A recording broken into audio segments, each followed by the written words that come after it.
자, 개항. 그냥 외우기엔 너무 어렵습니다. 그 운요 사건까지는 어떻게 해보겠는데, 강화도 조약 맺고 나서는 영사재판권이라느니 최국 대우라느니 어느 조약에 뭐가 들어있고 어디엔 또 빠져있고 어느 조약이 먼저고 또 어느 조약이 나중인지 등등 그 복잡한 흐름들 함께 풀어보겠습니다. 조선은 삼면이 바다로 둘러싸인 나라였습니다. 그 때문에 당시는 물론 오늘날까지도 무역은 주로 바다로 이루어지는데요. 조선이 활발히 교류하던 나라는 이웃한 중국의 청나라 그리고 일본의 에도막부 정도였죠. 그런데 유럽, 미국 등 서구 열강이 군함으로 중국과 일본을 압박했고 항구를 개방하게 만들어 전면적인 무역을 시작했습니다. 이어서 조선을 압박했습니다. 그러자 당시 조정을 이끌던 흥선대원군은 여기에 맞서서 서구 열강과 결탁한 혐의를 받는 프랑스 신부 및 조선인 천주교 신자들을 처형한 병인박해를 일으키는 한편 비슷한 시기에 무리하게 통상, 곧 무역을 요구하던 미국 상선 제너럴 셔먼호를 격침했습니다. 이에 프랑스, 미국 군함이 차례로 조선의 강화도를 침공했는데요. 이것이 병인양요와 신미양요였습니다. 여기서 양요란 서양 오랑캐가 요란을 부렸다는 뜻으로 조선 측에서 부르는 이름입니다. 신미양요 이후 흥선대원군은 전국 곳곳에 척화비를 세웠습니다. 척화란 화친을 배척한다는 것으로 곧 무역을 막겠다는 뜻입니다. 이는 서구 열강과의 통상을 막겠다는 의지의 표현이기도 하지만 굳이 비석을 세운 걸 보면 당시 국내에서도 통상을 둘러싸고 많은 동요가 있었음을 알 수 있습니다. 과연 흥선대원군이 물러나고 통상 개화론이 대두되었습니다. 이때 일본이 무역을 요구하며 강화도를 공격한 운요 사건을 일으켰습니다.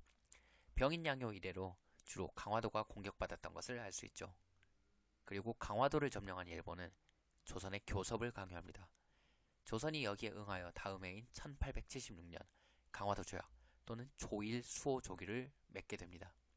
이는 조선이 맺은 최초의 근대적 조약이라 불리고 있습니다. 자, 여기서 잠깐 근대적 조약이란 무엇일까요? 근대란 개인의 자유와 권리를 국가가 법률을 만들어 보장하는 시대를 말합니다. 근대에는 국가끼리도 서로의 자유와 권리를 어느 정도 보장할 수 있도록 분명하게 합의하는데 국가 간의 분명한 합의를 조약이라고 합니다. 한 번 조약을 맺으면 직접 맺은 두 나라뿐 아니라 그 밖의 다른 나라들로부터 인정받게 됩니다. 일본은 이미 서구 열강들과 근대적 조약을 맺고 있었습니다. 그리고 조선이 일본과 근대적 조약인 강화도 조약을 맺게 되면서 자연스레 서구 열강들과의 관계도 생겨나게 됩니다. 이제까지는 조선이 단순히 주변의 한두 나라들하고만 상대해왔지만 강화도 조약을 맺으면서 조선은 앞으로 수많은 나라들을 동시에 상대하게 되었습니다. 이제 조선은 동아시아를 넘어 더욱더 거대하고도 위험과 기회가 넘치는 국제사회에 들어서게 된 것입니다. 강화도 조약의 핵심은 조선이 일본에 항구를 열어 전면적인 무역을 하는 것이었습니다. 그리고 이때 개방된 항구는 차례로 부산, 원산, 그리고 인천이었습니다. 그런데 강화도 조약에서는 왜 부산, 원산, 인천 세 항구를 그것도 차례대로 개항했을까요? 부산은 큰 항구가 있었을 뿐 아니라 일본과 가장 가까웠고 그래서 개항도 가장 빨랐습니다. 이곳에서는 원래 일본 상인들 중에서도 스시마섬 상인들만 들어와 무역을 할 수 있었지만 강화도 조약으로 전면적인 무역이 개시된 것입니다. 그 다음으로는 원산을 개항했습니다. 이곳은 한반도 동해안에서 가장 큰 항구 중 하나였고 러시아와도 가까웠습니다. 일본은 오래전부터 러시아와 영토 분쟁을 겪었는데 남들보다 앞서 원산을 개항해서 러시아를 견제하려 한 것입니다. 마지막으로 개항한 인천은 수도 한성에서 가장 가까운 항구 도시였습니다. 인천 건너편의 강화도가 수많은 격전지가 된 것에서 알 수 있듯이 이곳을 개항하면 한성까지도 위험해질 수 있었습니다. 이 때문에 강화도 조약으로 개항된 세 도시 중에서 인천 개항이 가장 늦었습니다. 한편 일본인들은 강화도 조약에서 조선의 해안을 측량할 권리를 얻어냈습니다. 아직 일본인들이 조선의 해안에 익숙하지 않다는 구실을 댔는데 물론 침략하려는 의도도 있었습니다. 그렇지만 해안에 익숙하지 않다더니 뭐라더니 그것은 이 조약이 최초의 근대적 조약임을 보여주는 것이기도 하겠지요. 그 밖에 중요한 특징으로 일본은 조선의 개항장에서 활동하는 일본인들을 보호하겠다며 외교관인 영사를 파견했습니다. 영사는 일본인들에 대한 재판권을 가졌습니다. 일본인들이 개항장에서 죄를 저지르면 조선의 관리에게 재판받는 게 아니라 일본 영사에게 재판받았습니다. 이것을 영사재판권이라 하는데 이후 다른 나라들이 조선과 처음 조약을 맺을 때는 영사재판권이 반드시 들어갔습니다. 그 밖에 일본은 조선에 물건을 수출할 때 내는 세금인 관세를 내지 않아도 되었고 일본에서 필요로 하는 조선 쌀을 마음껏 사들일 수 있었습니다. 이 때문에 조선에서는 일본 상품이 싸게 들어와서 조선 물건들보다 인기가 많아졌고 조선 쌀이 일본으로 많이 빠져나가자 쌀값도 크게 올랐습니다. 이러한 일들은 훗날 이모군란이라고 하는 사건이 일어나는 원인이 되었습니다. 강화도 조약 이후 당시 무역은 개항장에서만 이루어졌습니다. 일본 상인들은 직접 서울이나 기타 대도시의 커다란 시장으로 갈 수가 없었습니다. 따라서 개항장 조선인들의 중개로 물건을 팔았습니다. 이들을 조선인 중개인들을 객주라고 부릅니다. 객주는 개항 초기에 이런 방법으로 수수료를 챙기면서 큰 돈을 벌었습니다. 그럼 서구 열강이나 일본은 이제까지 주로 조선에 어떤 요구들을 하고 있었던 걸까요? 서구 열강 그리고 일본을 군함으로 위협하거나 직접 쳐들어오기까지 하며 끈질기게 조선의 무역을 요구했습니다. 그리고 결국엔 일본과 첫 근대적 조약인 강화도 조약이 맺어지고 무역이 개시되었습니다. 강화도 조약뿐만 아니라 이후 1880년대 초까지는 주로 통상과 관련된 조약들을 맺게 됩니다. 이 시기 조선은 미국과 조미 수호통상 조약, 청나라와 조청 상민 수륙무역장정, 일본과 조일 통상장정 같은 조약들을 맺게 됩니다. 조미 수호통상 조약은 서양 세력과 맺은 최초의 조약인데 이때 미국은 조선에 관세를 납부하도록 했습니다. 조선이 이 내용을 바탕으로 나중에 일본에도 관세를 요구하게 됩니다. 대신에 미국은 최애국 대우를 얻어냈습니다. 최애국 대우란 어떤 나라가 최고의 혜택을 받는다는 것입니다. 만약에 조선이 다른 나라한테만 혜택을 준다면 미국도 나도 할 수 있는 권리죠. 조선이 최초로 외국에게 최애국 대우를 인정한 것이기도 한데 최애국 대우는 조약 내용 중에서도 굉장히 중요하게 다뤄지고 있습니다. 그런데 미국은 왜 최애국 대우를 얻어냈을까요? 그것은 미국이 조선에 늦게 들어왔기 때문입니다. 오래전부터 조선과 무역을 하고 있었던 청, 그리고 강화도 조약으로 무역을 개시한 일본에 비해서 미국은 조선에 늦게 들어왔습니다. 그래서 이와 같은 내용을 넣게 된 것입니다. 그런데 이는 조선을 속국처럼 여기는 청나라의 불만을 사게 되었습니다. 때마침 조선에서 이모군란이 터지자 청나라는 조선조정의 요청을 받아 이를 진압했습니다. 그 뒤 진압의 대가로 조선과 조청 상민 수륙 무역장정을 맺었습니다. 상민은 상인들을 뜻하고 수륙 무역은 해상과 육상에서의 무역입니다. 다만 장정은 규칙이란 뜻입니다.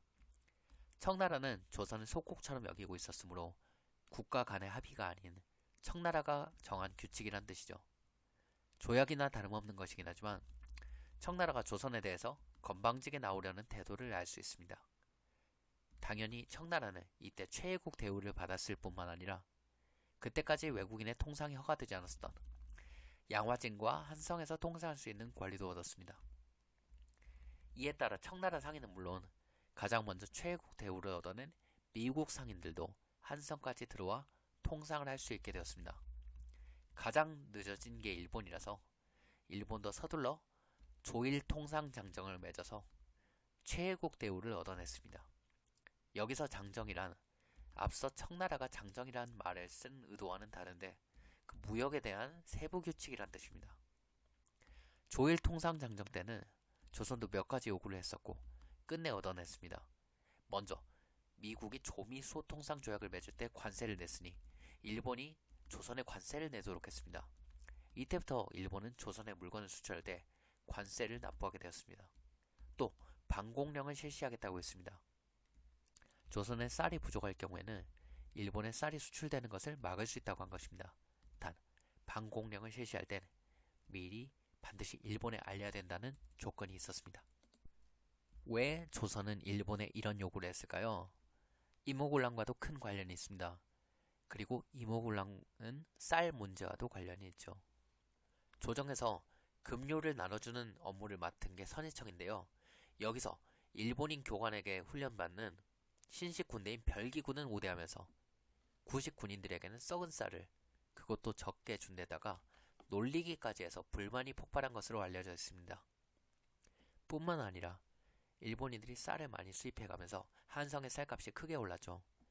거기에 일본인들의 물건이 관세 없이 싸게 수입되면서 조선의 수공업자들이 몰락하는 등의 이유로 한성 백성들이 이모군란에 합류했습니다. 조선은 그래서 일본과 새로운 통상조약을 맺을 때 쌀값 폭등을 막기 위한 방공령, 그리고 조선 수공업자의 몰락을 막기 위한 관세 부활을 요구했던 것입니다. 그만큼 조선의 쌀 문제는 심각했고 나중에 1880년대 후반쯤 조선에 흉년이 크게 들어서 방공령을 실시하기도 했죠. 그런데 일본은 조선이 방공령을 미리 알리지 않았다며 배상금을 요구하게 되었습니다. 앞서 살펴본 여러 조약은 조선으로부터 경제적 이권을 얻어내려는 것인데 서로 앞다퉈서 많은 이권을 챙기려 다투게 되니까 서구 열강과 일본, 청이 서로 크게 충돌하게 됩니다. 특히 일본과 청의 충돌이 심했습니다. 이모군란 이후 조선에서 청나라 세력이 유리해지자 일본은 청나라 세력을 몰아내기 위해 김옥균 등 개화파와 손을 잡고 갑신정변을 일으켰으나 청군에 의해 실패했습니다. 이모군란 진압과 갑신정변 실패에서 볼 수 있듯이 조선은 청나라 간섭을 더욱 심하게 받았으며 이에 따라 청나라 상인들의 활동도 더욱 활발해졌습니다. 그러자 일본은 청나라를 몰아내고 조선에서 경제적 이권을 독차지하려 했고 전쟁을 준비했습니다. 그리고 훗날인 1894년 청일전쟁을 일으키게 됩니다. 한편 조청상민 수륙무역정정을 계기로 한성에서 통상이 가능해지면서 청 이외에도 외국 상인들이 최애국 대우를 앞세워 한성에 들어와 장사하게 되었습니다. 이 때문에 한성 상인들까지도 몰락하게 됩니다. 서양 물건들을 개항장에서 한성까지 연결해주던 개항장 객주들도 이때 몰락하게 됩니다. 원래 개항장이란 외국 세력이 가장 먼저 들어오는 곳이었습니다. 가장 먼저 침략을 받은 곳이기도 하지만 한편으로는 근대 문물이 가장 일찍 들어온 곳이기도 합니다.